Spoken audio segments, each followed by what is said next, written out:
The Daytona 500 is meant to be the crown jewel. It is meant to be that event you mark on the calendar all winter long. The one that reminds you why you fell in love with NASCAR in the very beginning. But what we witnessed this time around, it was not just dramatic. It was not just wild. It felt like something larger shifted right before our eyes. And here's the thing, this was not merely about a final lap wreck. This felt like drivers finally reaching a boiling point, like patience completely ran dry, like the frustration we have been hearing rumblings about for months just detonated under the lights at Daytona. Something took place in those closing seconds that has people within the garage questioning more than just a single move. It has them questioning the trajectory of the sport itself. And if you care about where NASCAR is headed, you absolutely need to hear this. Before we get into it, do me a quick favor, smash that like button, subscribe to NASCAR Track News. We are a new channel. We are chasing our first 1,000 subscribers.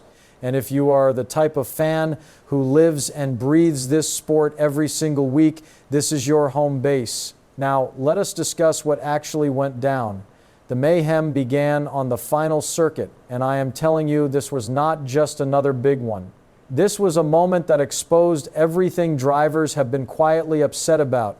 Approaching the white flag, it was Carson Hocevar out front. He had command. Then he gets turned into the wall. No immediate yellow. The field keeps charging forward. Chase Elliott surges ahead coming off turn 4. For a brief moment, it appears like he is about to steal the most important victory of the year. And then he gets taken out. Behind him, Riley Herbst throws a block. Brad Keselowski has a massive run, and I mean a tremendous run, and suddenly it is just sheet metal folding everywhere. Machines smashing across the finish line. Joey Logano crosses the stripe going backwards. Ricky Stenhouse Jr. grinding against the wall. Keselowski limping home 5th with the front end demolished and somehow threading through the smoke like something straight out of a movie. Tyler Reddick crosses the line first. But here is what struck me the most. He did not even celebrate. He mentioned he was not sure if he had won. He was uncertain whether the caution lights were activated before he reached the start-finish line. Picture winning the most important race of your life and being scared to smile because you believe it might get snatched away. That tells you everything about how chaotic and unclear that finish truly felt. And this was not merely another victory for Reddick. This was deeply personal. This is a guy who grew up in California, never missing a single Daytona 500 broadcast. A young kid sitting with his family every Sunday dreaming of simply racing here someday. He spoke about testing an ARCA car at Daytona for the very first time and thinking it felt completely surreal. Now, fast forward to today. He is a Cup Series driver racing for Michael Jordan with expectations to triumph every single season. He admitted last year was difficult, no victories, a winless streak, looking in the mirror as a group, battling pressure, battling doubt, and on top of everything, his newborn son dealing with health complications. He shared that the only time he had ever experienced emotions like this was securing the pole at the Charlotte Roval when his son was in the hospital. Consider that for a moment. While we are debating about blocks and mayhem online, this man is carrying family hardships, pressure from the organization, and the burden of 3 generations of sacrifice. His parents, his grandparents, all invested in this vision. And he revealed that before the race, his son asked him, "Are you finally going to win this event?" That is not merely a trophy. That is legacy. But here is where this narrative transforms into something larger than one emotional triumph. Because the fury inside that garage, it was genuine. Elliott did not conceal his frustration. He bluntly stated, "We were leading the Daytona 500 off turn 4, approaching the checkered flag, and did not win." So you tell me, that is disbelief. That is devastation. Keselowski, he was livid. Called the move one of the most foolish things he has ever witnessed. Said the block from the 35 car eliminated everyone for absolutely no reason.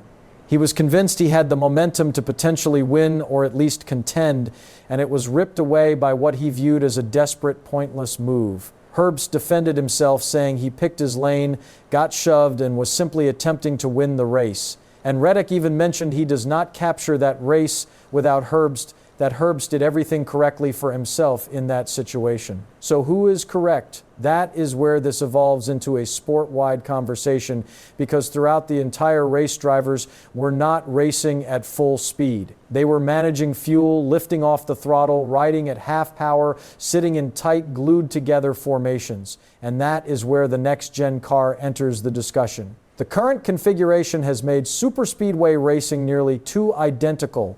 Identical drag, identical horsepower, identical velocity. The machines are so stable that drivers barely need to lift in the turns. And when nobody lifts, the field remains stacked 3 wide, 4 wide inches apart. Overtaking does not come from raw driving ability anymore. It comes from pit strategy, from conserving fuel, from timing the chaos. Even race-winning team owner Denny Hamlin stated it directly. They might need to boost speeds and make car control matter again. He discussed removing spoilers, slowing machines in the corners so drivers have to lift off. More lifting means more gaps.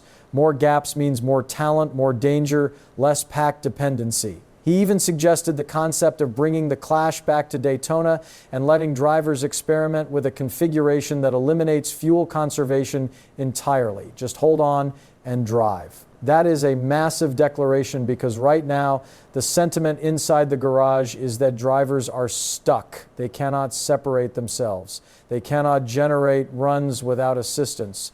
You need pushes. You need teammates. You need someone else to make the first move. Zane Smith even stated it. The assistance was not there. That is Daytona. Now, if the assistance is not there, your momentum vanishes, and when the most important race of the year concludes with half the top 5 crashing across the finish line, when drivers are openly labeling moves as idiotic, when the victor does not even realize he won, that is not just Daytona madness. That is a warning signal. This sport might be standing at a turning point.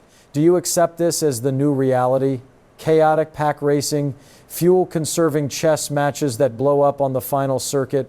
Or do you alter the car and take a chance on something different to restore handling, separation, and individual talent?